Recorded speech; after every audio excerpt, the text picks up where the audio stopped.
সম্মানিত মুসলিম রাম, আমরা তো দুনিয়াতে বসবাস করতেছি, মনে করতেছি দুনিয়ায় বুঝি শেষ।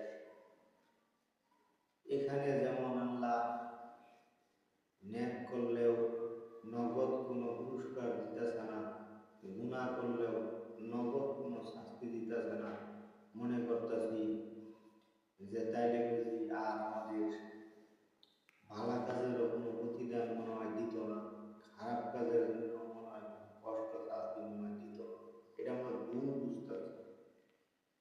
আল্লাহ তাআলা আমাদেরকে পরীক্ষা করার জন্য দুনিয়াতে কিছুই বলতেছে না। ভালো করি না মন্দ করি, আল্লাহরে মানি না মানি না, আল্লাহ তাআলা দেখতেছেন।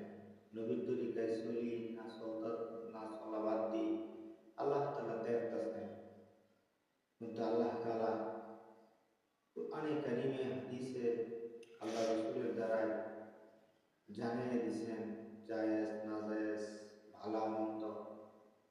ভালো করলে ভালো প্রতিদান আল্লাহ দিব, মন্দ করলে মন্দ শাস্তি আল্লাহ তাআলা দিবেন।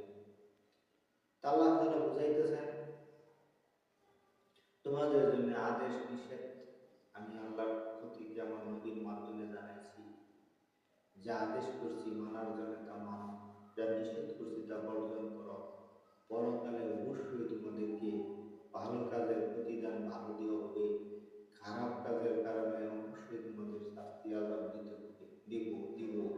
এটা সত্য, অবশ্যই শাস্তি দিতে হবে। যারা পুরুষ আমাদের জন্য কি কি কালারের কাপড় গায়ে দেওয়া নিষেধ, শরীয়ত নিষেধ করছেন, তা আমরা অনেকে জানি না।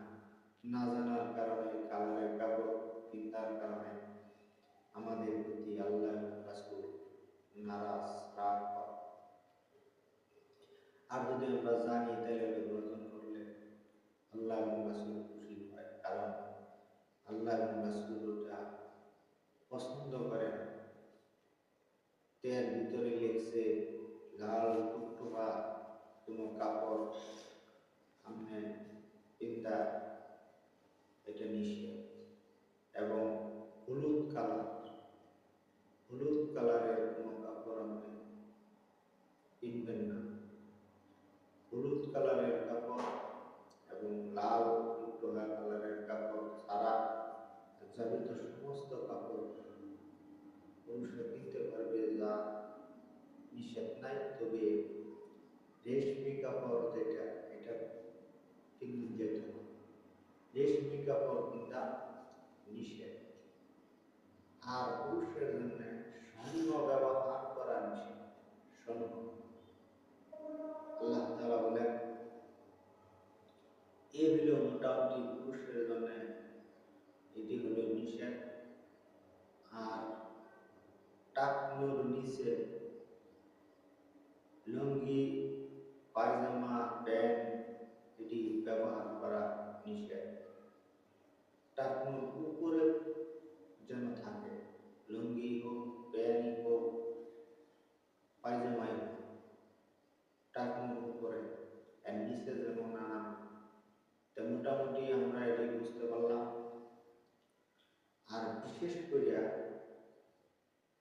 সব সময় কমসে কম সিনাটাকে যেন পুরুষরা বুঝে রাখে।